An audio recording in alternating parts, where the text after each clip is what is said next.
So hello everyone, welcome to Lavanya classes, and today we are going to continue our chapter number 3 of class 12th chemistry, that is electrochemistry, and the topic that we are going to cover today is going to be the Nernst equation. Before starting, I'm telling you by my perspective that this is one of the most important topic of this chapter and it always consists of 2 to 3 marks in your boards.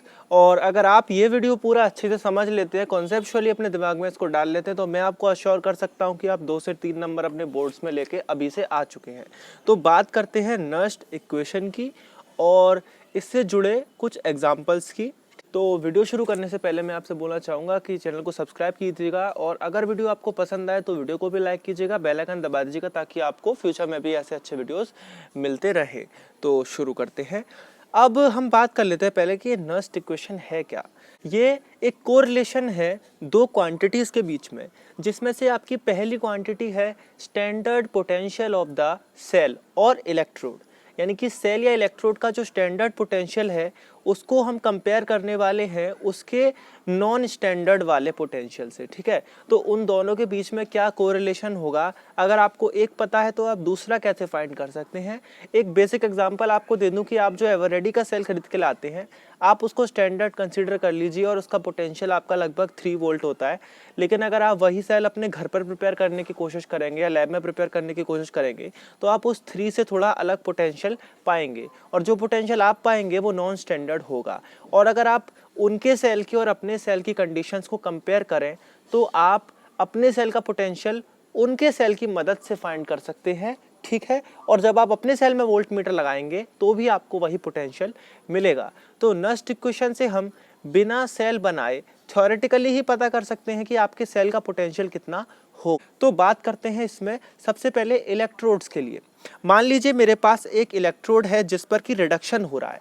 अब reduction इसलिए मैं ले रहा हूँ क्योंकि आप 12th class में जितने भी पोटेंशियल्स पढ़ने वाले हैं that are going to be standard reduction potential और नॉर्मल रिडक्शन पोटेंशियल. हम यहाँ पर ऑक्सीडेशन पोटेंशियल कहीं भी बात नहीं करेंगे, लेकिन ऑक्सीडेशन पोटेंशियल नाम की भी चीज़ होती है जो कि रिडक्शन पोटेंशियल का ही नेगेटिव होता है. मेरा जो इलेक्ट्रोड है उसमें कुछ मेटल के आयंस जो हैं वो रिड्यूस होते हैं एन इलेक्ट्रॉन लेकर और मेटल में कन्वर्ट हो जाते हैं, यानी कि ने अपना एन चार्ज जो है वो एन इलेक्ट्रॉन से न्यूट्रलाइज किया और ये कन्वर्ट हो गए मेटल में. तो यहाँ इनका रिडक्शन हुआ. नर्स्ट इक्वेशन का जो बेसिक एक्सप्रेशन है वो ये रहता है कि ई सेल या E electrode would be equal to standard potential. ठीक है, normal potential would be equal to standard potential minus this term, यानी हम स्टैंडर्ड वाले में से इस टर्म को माइनस अगर कर देते हैं, सब्ट्रैक्ट अगर कर देते हैं तो हमें नॉन स्टैंडर्ड वाला पोटेंशियल मिल जाएगा. तो बात करते हैं इन्हीं कांस्टेंट की. ये आर टी एन एफ क्या है. आर हमारा नॉर्मल गैस कांस्टेंट है जो हम 11th क्लास में पढ़ चुके हैं.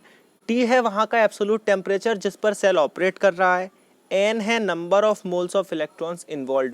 यहाँ जो ऊपर रिएक्शन थी वहाँ पर एन इलेक्ट्रॉन्स का ट्रांसफर हुआ था. एफ जो है वो आप ध्यान से समझ लीजिए, एफ होता है फैराडे और ये होता है 1 मोल इलेक्ट्रॉन के द्वारा कैरी किए जाने वाला चार्ज. यू नो एक इलेक्ट्रॉन का चार्ज कितना होता है 1.6 इंटू 10 की पावर -19 कूलाम. एंड जब हम इसमें ही मल्टीप्लाई करते हैं एन ए का यानी अवोगाड्रो नंबर का तो हमें मिल जाता है हमारा charge of 1 mole of electron, that is called 1 Faraday, and it is equal to 96487 और राउंड ऑफ करके 96,500 कूलाम्स. तो आप राउंड ऑफ वैल्यू यूज़ कर सकते हैं normal as given in the paper. और एम एन प्लस जो है वो यहाँ पर फॉर्मूला में क्या रहेगा, ये रहेगा एक्टिव मास आयंस का या फिर उनकी नॉर्मल कंसंट्रेशन जो वहाँ पर प्रेजेंट है, यानी कि जो एक्वस सोल्यूशन है उसका कंसंट्रेशन ही यहाँ पर हमें पुट करना है.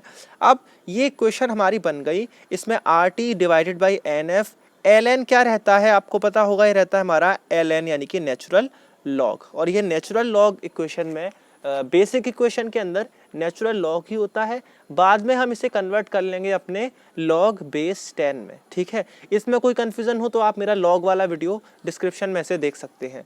फॉर्मूला को एज इट इज़ आप लर्न कर लीजिए. मैं इसके डेरिवेशन के ऊपर नहीं जाना चाहूँगा क्योंकि इट विल कन्फ्यूज यू. आपको डेरिवेशन समझना हो तो कमेंट सेक्शन में मेरे को बता दीजिएगा. ठीक है, अब इसमें क्या रहता है कि ऊपर और नीचे हमें डालना होता है.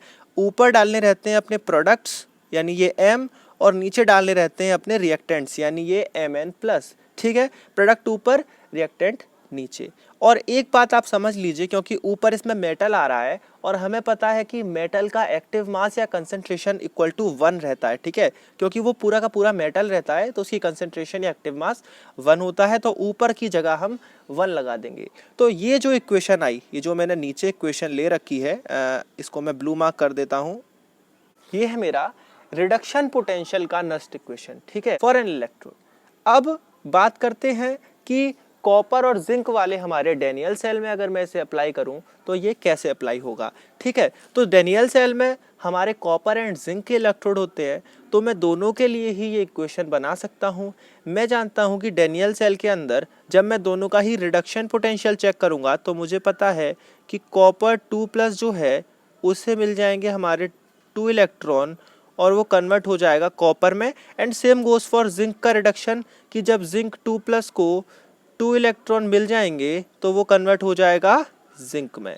तो दोनों की इक्वेशन सिमिलर बनेंगी, दोनों के अंदर ही 2-2 इलेक्ट्रॉन ट्रांसफर हो रहे हैं, तो n की वैल्यू मुझे पता है यहाँ पर कितनी होने वाली है, पहले से ही n की वैल्यू होने वाली है 2। एंड अब मुझे क्या करना है कि कॉपर का उसी फॉर्म में पोटेंशियल लिखना है।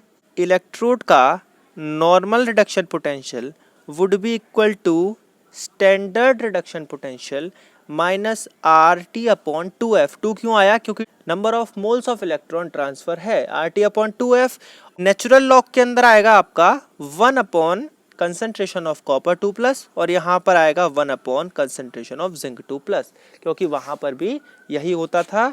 हमको नीचे की तरफ रिएक्टेंट साइड को लिखना है और ऊपर की तरफ प्रोडक्ट साइड को लिखना है। अब जब मैं सेल पोटेंशियल निकालना चाहूँगा इन दोनों इलेक्ट्रोड पोटेंशियल से, तो मैं वहाँ पर क्या करूँगा, कैथोड के पोटेंशियल में से एनोड के पोटेंशियल को सब्ट्रैक्ट कर दूंगा। एंड आई नो कि जिंक एनोड है और कॉपर कैथोड है। 3.9 इक्वेशन में से 3.10 इक्वेशन को मैं माइनस कर दूंगा, और जब मैं ये माइनस लगाऊंगा तो ये मेरी 3.9 है और ये मेरी 3.10 है। बहुत सारा पार्ट इसमें कॉमन आने वाला है। क्या करना है, मुझे इन दोनों चीज़ों को अलग निकाल लेना है, ठीक है। ये जो इनके E0 वाले पार्ट्स हैं इनको अलग ले लेना है, और ये एक्स्ट्रा वाले पार्ट्स को मुझे अलग ले लेना है। आई नो कि E0 copper minus E0 zinc क्या होता है, E0 सेल। और यहाँ पर भी जो इसकी लेफ्ट हैंड साइड होने वाली है वहाँ पर भी E copper minus E zinc क्या होगा, E सेल। यानी E cell equal to E0 cell minus RT/2F, और यहाँ पर RT/2F कॉमन आएगा। नेचुरल लॉग का this part minus natural log का दिस पार्ट। इसमें क्या रहेगा मेरा कि जब लॉग में माइनस होता है log A माइनस बी, तो वो हो जाता है log A/B। यहाँ पर जब मेरा 1 कॉपर का डिवाइड 1 जिंक से लगेगा तो जिंक ऊपर चला गया और कॉपर नीचे आ गया। कंफ्यूजन हो तो मार्क कीजिएगा, बता दीजिएगा मेरे को, ठीक है। तो मेरा ये फॉर्मूला फाइनल बन जाएगा E cell is equals to E0 cell minus RT/2F ln, और अंदर आएगा जिंक की कंसंट्रेशन अपॉन कॉपर की कंसंट्रेशन। और ये फॉर्मूला एक डेनियल सेल के नॉन स्टैंडर्ड पोटेंशियल को फाइंड करने के लिए यूज किया जा सकता है। अगर मैं बात करूं किसी और सेल की जो है निकेल एंड सिल्वर का सेल, अब हम देखते हैं कि अगर मैं बिना झंझट के नस्ट इक्वेशन बनाना चाहता हूं तो मुझे क्या करना है। निकेल जो है वो हमारा एनोड है क्योंकि वो लेफ्ट हैंड साइड में गिवन है, और सिल्वर मेरा कैथोड है क्योंकि वो राइट हैंड साइड में गिवन है। मैं दोनों की ही इक्वेशन बनाता हूं कि निकेल का जो है एनोड पर क्या होगा, ऑक्सीडेशन, और इक्वेशन बनेगी Ni gives Ni2+ plus 2 electrons. ये मेरा बन गया निकेल का इक्वेशन। और जब मैं सिल्वर का इक्वेशन बनाऊंगा तो सिल्वर कैथोड है, हमारा रिडक्शन होगा और वो बन जाएगा Ag plus electrons gives Ag। यहाँ पर मुझे पता है कि Ag वाली रिएक्शन में एक ही इलेक्ट्रॉन का ट्रांसफ़र हुआ है तो उसमें मैं मल्टीप्लाई कर दूंगा 2 का, और जब इन दोनों को मैं ऐड करूंगा तो मुझे ये इक्वेशन मिल जाएगी nickel plus 2 silver positive gives nickel plus 2 silver. अब ऐसे में आपको क्या करना है, आपको बाकी का फॉर्मूला बिल्कुल ऐसे ही लिखना है। E cell is equals to E0 cell minus RT upon number of moles of electron आएंगे 2, क्योंकि ओवरऑल इसमें 2 इलेक्ट्रॉन का ट्रांसफ़र हो रहा है, ln। और यहाँ पर मुझे क्या करना है, ऊपर लेने हैं प्रोडक्ट होंगे मेरे Ni2+, और ये सिल्वर जो है वो साथ में उसकी पावर 2 भी आएगी। जो आपका कोफिशिएंट होगा उसको आपको पावर में चढ़ाना है। यहाँ पर 2 कोफिशिएंट है और यहाँ पर भी 2 कोफिशिएंट है। और नीचे जब मैं लिखूंगा तो क्या आएगा, ए जी प्लस की पावर 2, जो कोफिशिएंट है उसे मुझे पावर में चढ़ाना है, ये आपको खास ध्यान रखना है।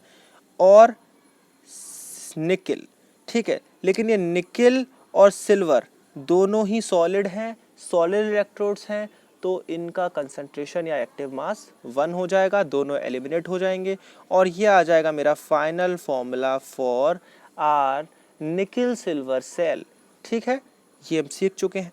अगर मैं जनरली बात करूँ तो मैं देखूंगा कि अगर A moles of A plus B moles of B से बनते हैं मेरे C moles of C plus D moles of D, तो जो फाइनल फॉर्मूला है वो आएगा E cell is equals to E not cell minus R T upon number of moles कितने ट्रांसफर हुए हैं, यहाँ पर n इलेक्ट्रॉन ट्रांसफर हुए हैं, तो N F L N Q. Log के अंदर आने वाले टर्म को हम क्यू से डिनोट करते हैं। और क्यू में क्या आएगा, सी की कंसंट्रेशन सी, डी की कंसंट्रेशन डी, ये हो गई product side, divided by A to the power A and B to the power B, ये हो गई मेरी रिएक्टेंट साइड। और ऐसे ही मैं नस्ट इक्वेशन को फाइनलाइज कर दूंगा। और अगर आप ये सीख गए तो आपके नंबर भी पक्के हो गए। अब थोड़ा मॉडिफिकेशन की बात कर लूँ अगर, तो इसी में अगर मैं मॉडिफिकेशन करूं तो नेचुरल लॉग को रिमूव करके मैं लॉग बेस 10 अगर लाना चाहता हूं तो मुझे यहाँ पर मल्टीप्लिकेशन करना पड़ेगा 2.303। ये कन्वर्जन टर्म होता है। अगर हम नेचुरल लॉग का बेस 10 बनाना चाहते हैं तो हमें 2.303 से मल्टीप्लिकेशन करना पड़ता है and it is mandatory. Q के अंदर आता है oxidation side upon reduction side, या आप कह सकते हैं product side upon reactant side, दोनों ही आप यूज़ कर सकते हैं, जैसे आपको कंफर्टेबल लगे वैसे यूज़ कर सकते हैं। ठीक है, और एक बात फाइनलाइज मैं करा दूं अगर, तो ये सभी कांस्टेंट, कौन कौन से कांस्टेंट, एक तो ये 2.303, एक मेरा गैस कांस्टेंट, एक मेरा टेम्परेचर और एक मेरा फराडे, इन सबको कैलकुलेट करने के बाद जब मैं लगाता हूँ तो उनकी कंबाइंड वैल्यू आती है 0.0591।